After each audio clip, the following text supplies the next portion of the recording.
Hello and welcome to the podcast. I'm Karen Weaver. Joining me for the conversation today is the Big Ten Conference's Chief Medical Officer, Jim Borchers. Jim is a former head team physician at Ohio State University and currently is the president of the U.S. Council for Athlete Health. We discussed the growing challenges facing athletic healthcare professionals, including burnout among athletic trainers, pressures from coaches and parents, the need for independent medical authority in helping athletes make decisions, and advice for college presidents to prioritize athlete health and safety. Today, more than ever, this conversation is a really important one.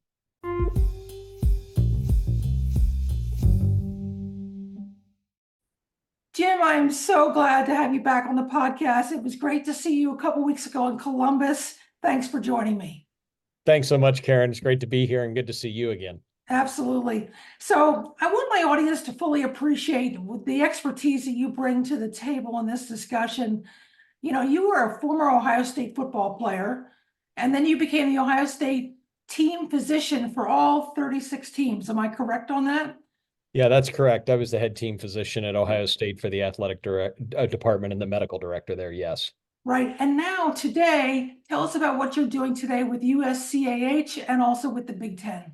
Yeah, so thanks, Karen. I'm the president and CEO of the U.S. Council for Athletes Health. It's an organization that I co-founded 7 years ago with the mission to, really inspire organizations to prioritize athlete health and safety. And we work with organizations, institutions, conferences, associations, really to think about health, safety, and athlete well-being as a part of the fabric of what they do, rather than just a siloed one-off, kind of uh, area. And so we've been growing and really doing that, and I think affecting health and safety, which is exciting. And then as part of that work, 3 years ago, I was really fortunate to be named the first chief medical officer of the Big Ten Conference and the first chief medical officer of a Power Five conference. And along with that, really came the emphasis on health, safety, well-being for the Big Ten. And from the conference level, how can we incorporate that into the fabric of what the Big Ten does every day? And so I think that's been an exciting role for me, as well as I've evolved kind of in collegiate sports in my role as an athletic healthcare professional. Yeah, it's quite a remarkable trajectory to see where your career has gone and also where the industry has gone. And my sense is the Big Ten is really kind of leading in this front because while the NCAA is requiring better athlete medical care, especially starting next fall, I don't hear anybody else really talking about this on a conference-wide level. Is that correct?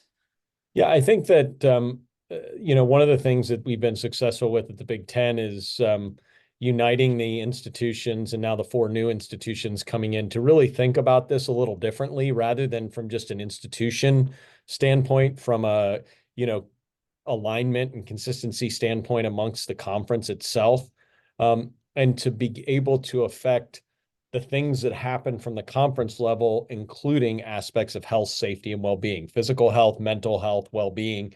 And so it's unique. I think it's a welcomed approach. I think it's an approach that more conferences are considering and looking at and thinking about how they can institute. And I think it's part of what I think President Baker, folks at the NCAA, I know Dr. Hainline, their current and about to finish his tenure there, chief medical officer, their first chief medical officer, has talked a lot about when you think about health, safety, and well-being. And I'm excited about the Big Ten and other conferences that are, thinking about doing that.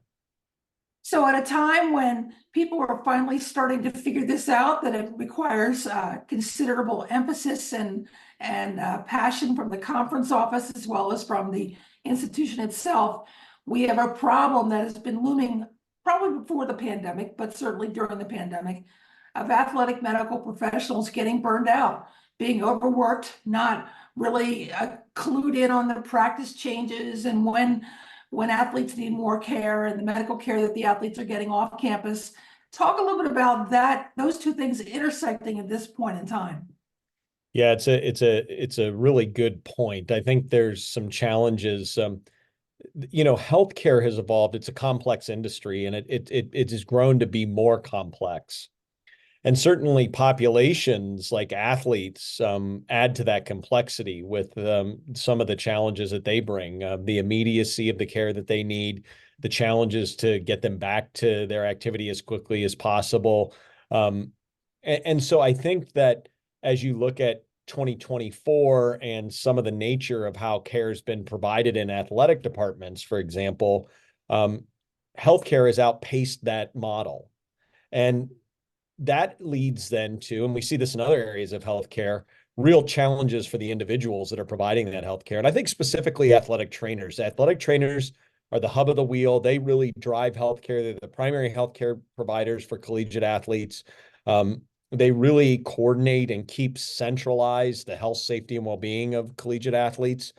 But the amount of job creep on an athletic trainer, the amount of pressure, the amount of burnout, when you're thinking about all the different things that they're asked to do today, and what I consider to be kind of an unrealistic concierge model at times, um, has gotten a lot of people thinking about, can they continue to operate in that, in that environment?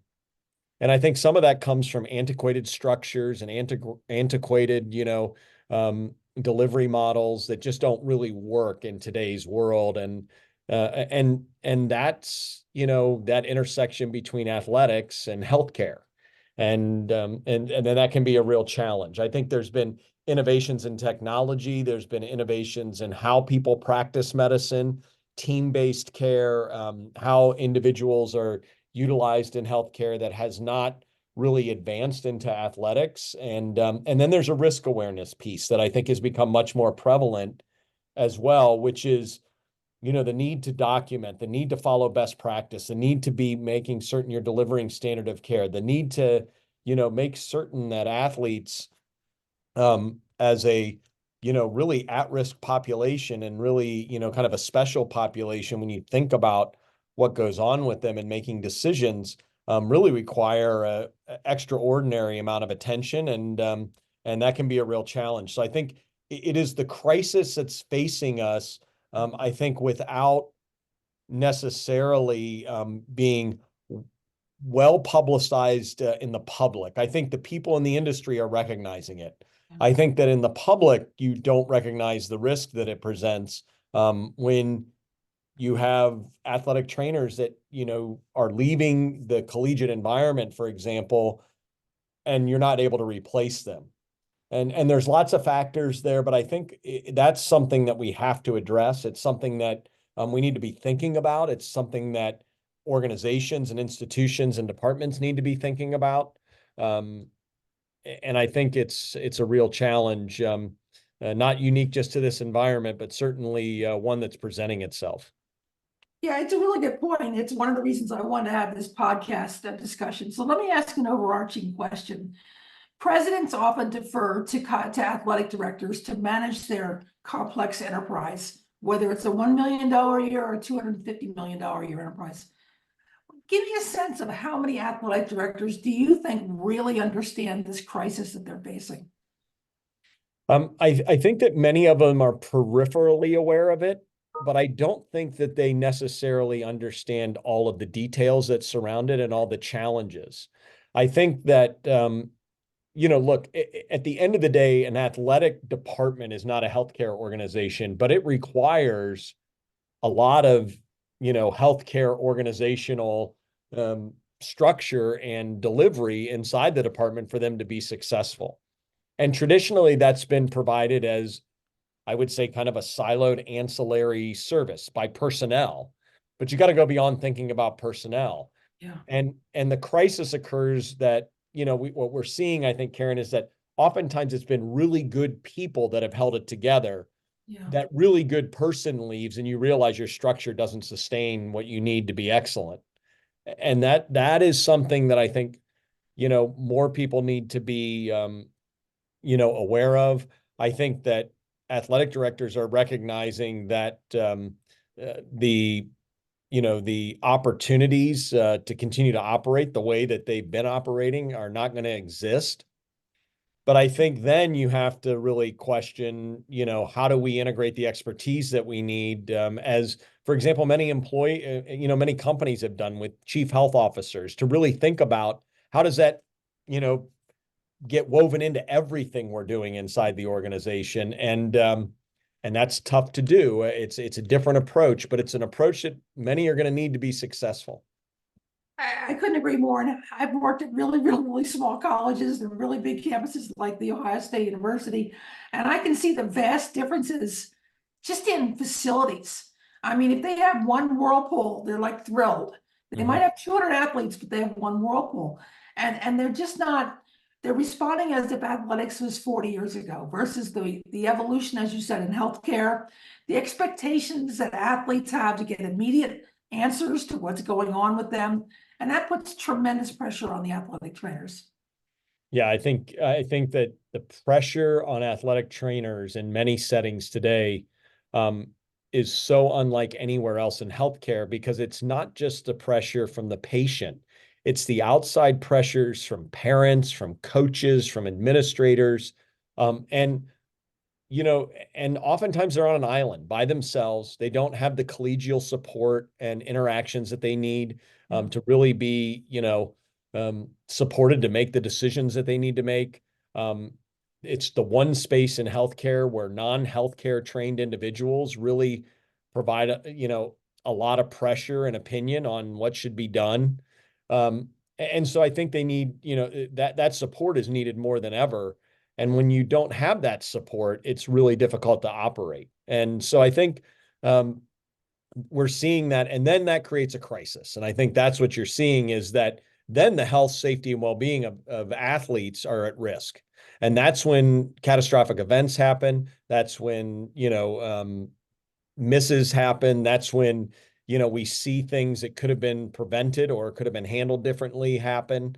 And we have to think about those things because if we don't think about them, we'll continue to have, those misses pile up. Well, and sometimes it's really hard. I shared with you an article that appeared on ESPN.com a couple of weeks ago regarding the Penn State head team physician. And he rightfully assumed, I think, this is my opinion, that he had the final say in whether an athlete could play or not. And it was his opinion that the head football coach had that final say. So how do you navigate those tensions when you're an athletic medicine professional between obviously a coach who wants to win, needs that athlete out on the field? How do we do this?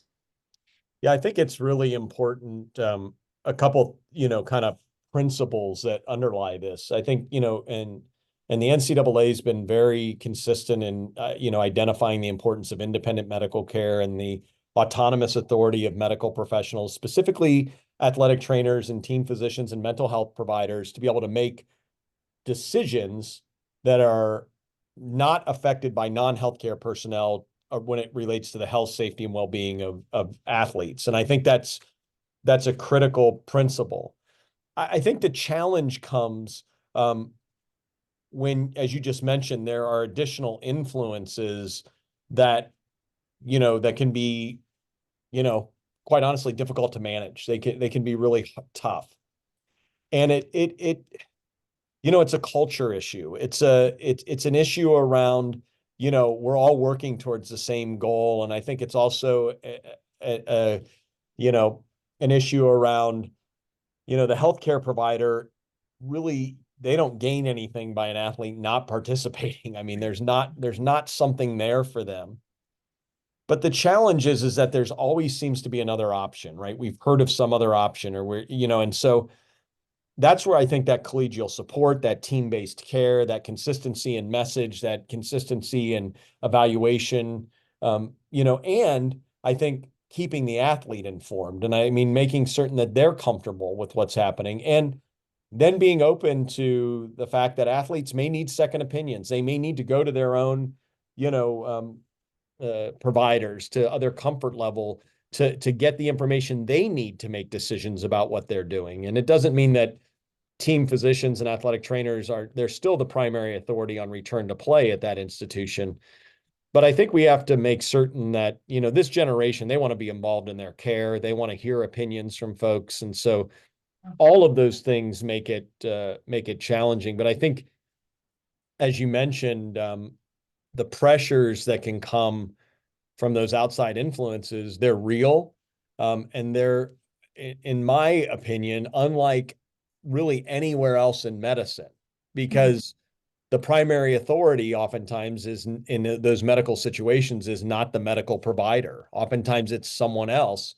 And that becomes really challenging when you're dealing with some of those situations. All right, so let's go down the pathway of the impact that NIL and branding has had on the athletes, possibly their family, their circle of interested advisors, so I call them that.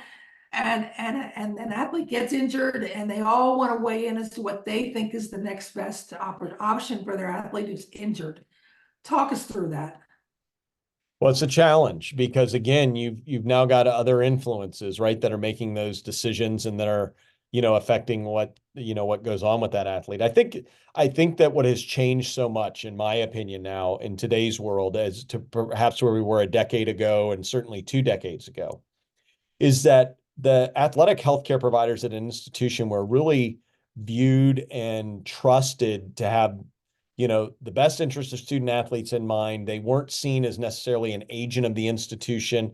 And I think the athletic training room, for example, was often seen as a kind of safe space, a place where athletes felt comfortable. They felt like people were, had their best interest in mind and that they could get really good opinions. In today's world, you've now got people that are telling them that, no, that's not the best place for you to be.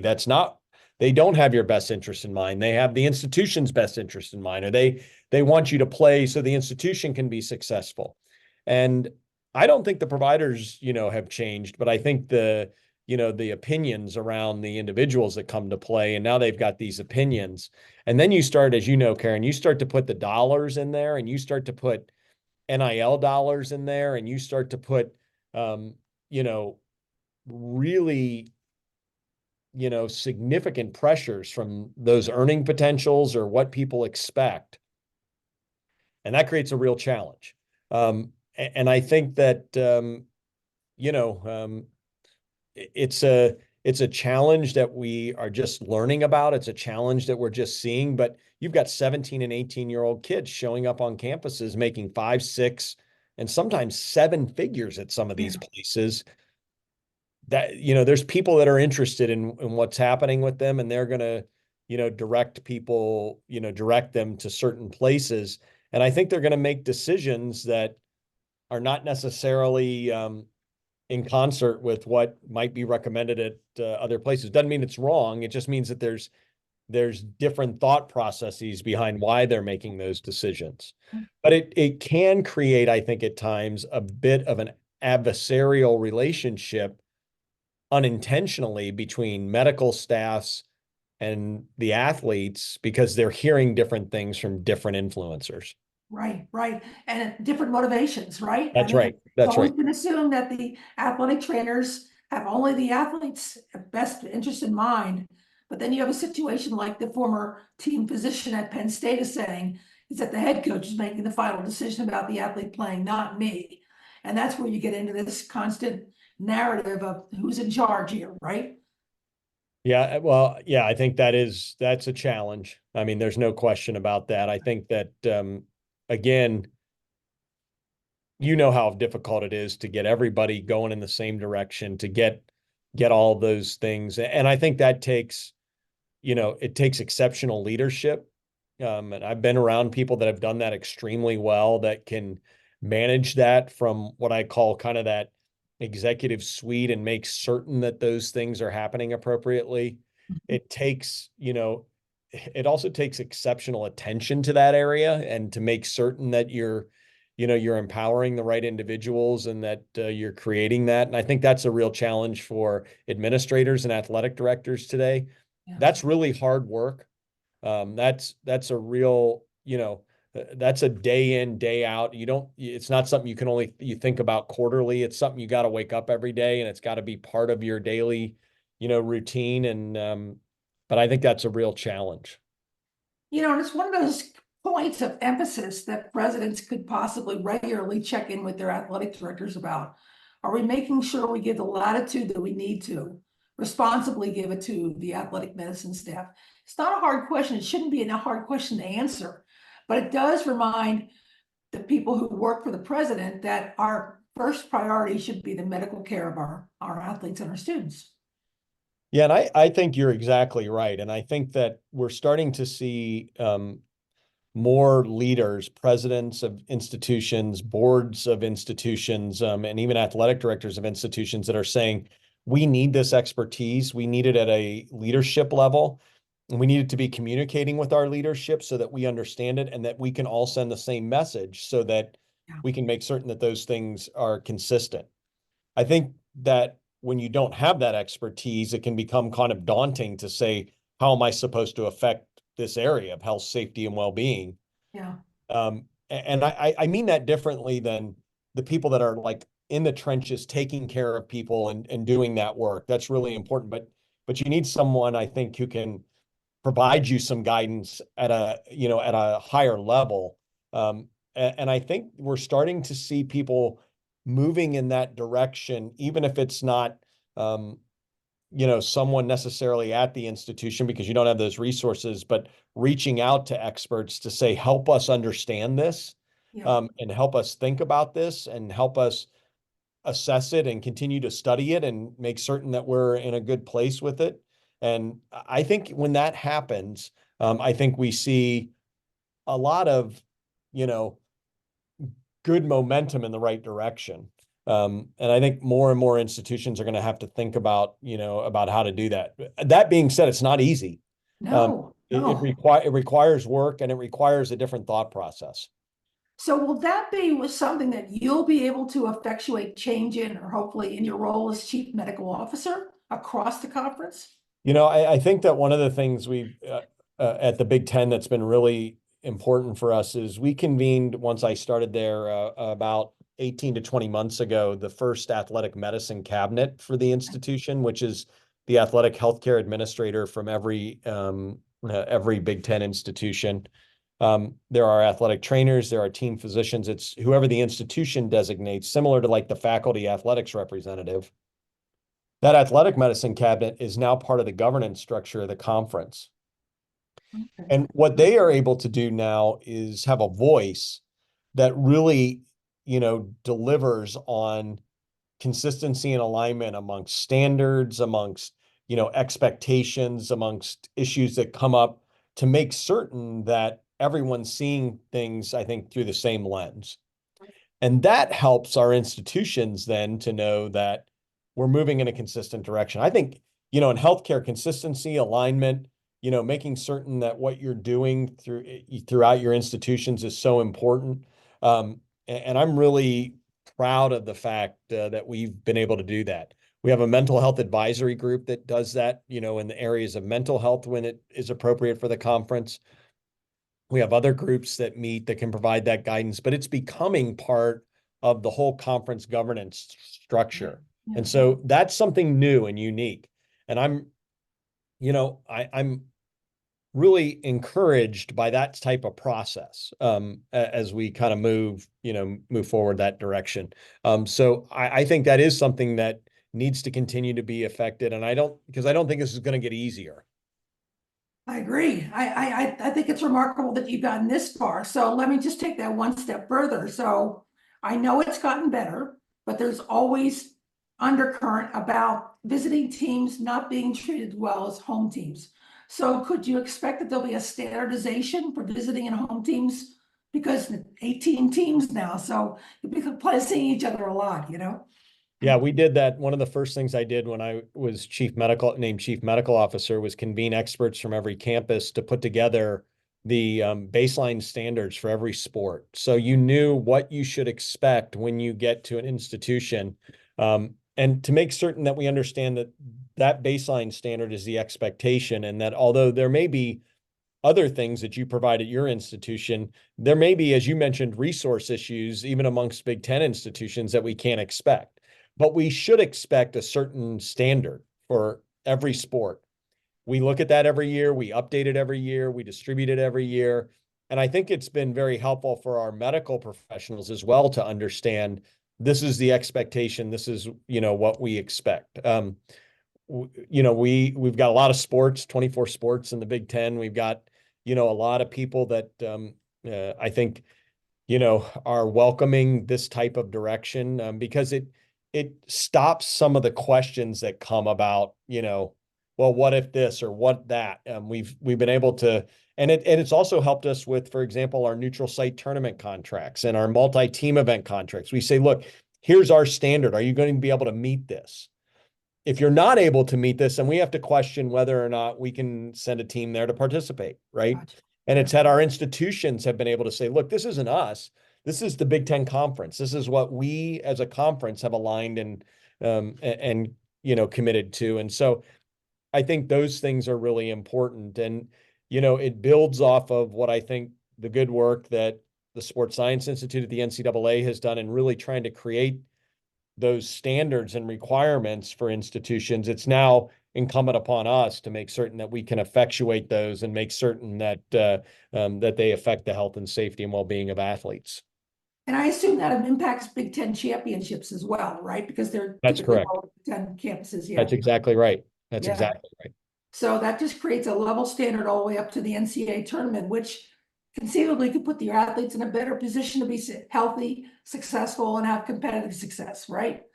Well, it's all about, yeah. I mean, I think all of this and everything that, that folks are doing is about how to create the best experience, for the athlete. And that obviously comes from so many different areas, but athletes that are physically well and healthy, mentally well and healthy, that are, emotionally well and healthy, perform their best. And that's what people want. I mean, the people that are coaching them want that. The people that are participating want that. Their fans and their parents and everyone wants that. So we have to recognize that as an important piece of that. And I will tell you that I think the secret to today's athletic success is in the individuals, the coaches, the administrators, the other people that recognize that and are doing everything they can to create that as an advantage for their athletes, and that's that's something to tap into. And I think it's something that, I look at what, has happened in Europe in the Premier League in soccer for years. They've known this, they've understood Yeah. it. And this is where high functioning organizations sit. But you have to have good leadership in that space. And that can be difficult. No question. Okay, so we're going to go down to the current topics part of our discussion with regards to athlete unionization, collective bargaining, and then workers' compensation as a result of being an employee. So what might this look like? Let's just kind of paint the picture of a college campus whose the several teams are now deemed employees. What kind of impact might that have on medical staff? Well, I think it'll change the dynamic. I think that, at a lot of institutions, student athletes are getting really the best care they're ever going to receive in their life. I mean, their access to medical professionals, their access to services, their access to, expediency and the ability to, get modalities and all of those things.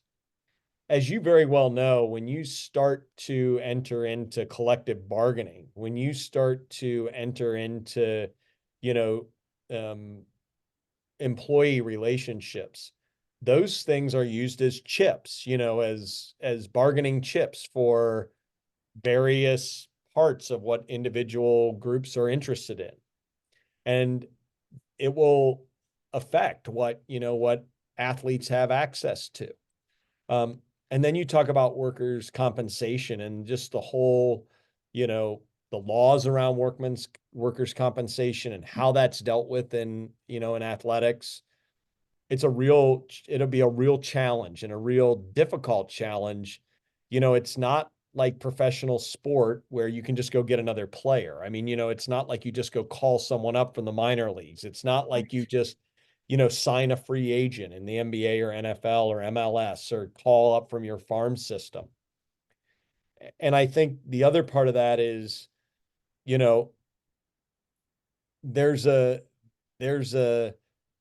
expense to it. There's a administrative expense to it. There's challenges that we don't recognize right now in collegiate athletics.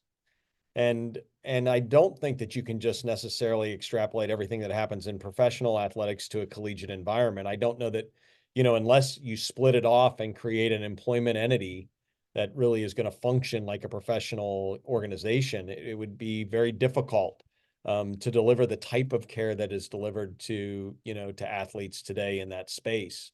Um, so I see a lot of challenges there, and it does worry me that many of the things that many athletes receive today and that we think are important to the developing, young adult athlete may be bargained, you know, in this type of relationship, um, an employee relationship, union relationship, and the athletes actually may end up losing out on some of those opportunities, and that's concerning. So let me make sure I still understand today. So if an athlete gets injured, is their parents' health insurance charged first still at 80%? And then the school picks up 20, or is that just an outdated kind of thinking? Yeah, no, it's really dependent on the institution. I think that, Okay. quite honestly, I mean, I think that in general, the way institutions work is that if you have good working insurance, if you get injured, we want to use that insurance, but really then the institutions Okay. pick up that expense and cost. And again, if you're in a self-insurance model, that can be expensive. I mean, Yes. there's a lot of monies that have to go to, and that's what I mean by collective bargaining. That's what I mean by those chips that can be used of, Yes.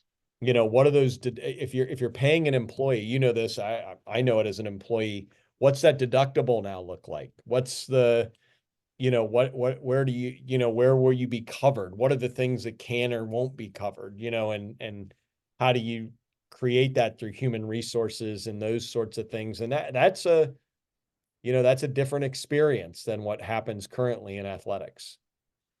I'll give you an example. A few years ago, I was an AD at a small school, was at a cross-country meet. One of the athletes collapsed. He rolled his ankle on the field. An ambulance came over. He sat in the back of the ambulance and they said, "We want to take you to the hospital." And he goes, "Well, is that going to cost money?" And they're like, "Well, you have your parents' insurance." He says, "Yeah, but we've got a $10,000 deductible." So he did not want to go to the hospital at that point because he knew his parents couldn't afford it. Those are the kinds of things that might not happen in big time conferences like the Big Ten, could easily happen in many of these other conferences and schools. No question. And I think if you have as if that relationship becomes somewhat of an employee relationship, Yeah. now it may be that, oh, well, yeah, here's your benefit, but here's what you pay for your benefit. And here's your deductible. And that's the insurance that you're going to use. And yeah, if you need health care, then we'll give it to you, but you're going to have to pay the deductible. And then the athlete becomes the employee that has to pay that deductible, or it becomes workman's compensation, right? Did it happen in the cause of their employment? And I think those things will you know, become debated, and, kind of what those are. So it's a whole area where I think everyone thinks a lot about, a few and the monies that can go to those few. But I think for the majority of collegiate athletes, and you think about the education-based athletics model, um, it there's some insurmountable challenges that could be presented to lots, as you mentioned, of institutions. So, piece of advice that I've learned from this conversation is that have an athletic medicine officer at the table in these discussions, not just attorneys, because you have to balance all the perspectives. It's not just one side versus the other. It's very multifaceted. What would be your piece of advice to presidents at this point in time? I think that my advice to presidents is that we all know presidents are busy, and that athletics is just a part of what they do at their institution. And, and for many of them, they have experts that do that, but they need to be apprised of what's required, the best practices, the standards. And I think that at a high level, they need to be assured that they have a process in place that helps them to understand risk awareness and kind of where those, that self-study of going through that. And that happens in healthcare all the time. Yeah. We need to engage in that process. And I think if we do that, we're going to reduce that risk. We're going to have better service. We're going to have healthier athletes, and it's going to be a good process. I think that the reactive stance of we'll just deal with it if something happens is always catastrophic. And Yeah. that doesn't work. And unfortunately, in today's environment, it's even more catastrophic than it used to be. Yeah, for sure, for sure. Jim, this has been a great conversation. Thank you so much for taking the time to talk with me, but also to share your expertise with my listeners. I really appreciate it. It's great, Karen. I appreciate you having me on. And if we can improve athlete health, safety, and well-being, we're all for it. Absolutely.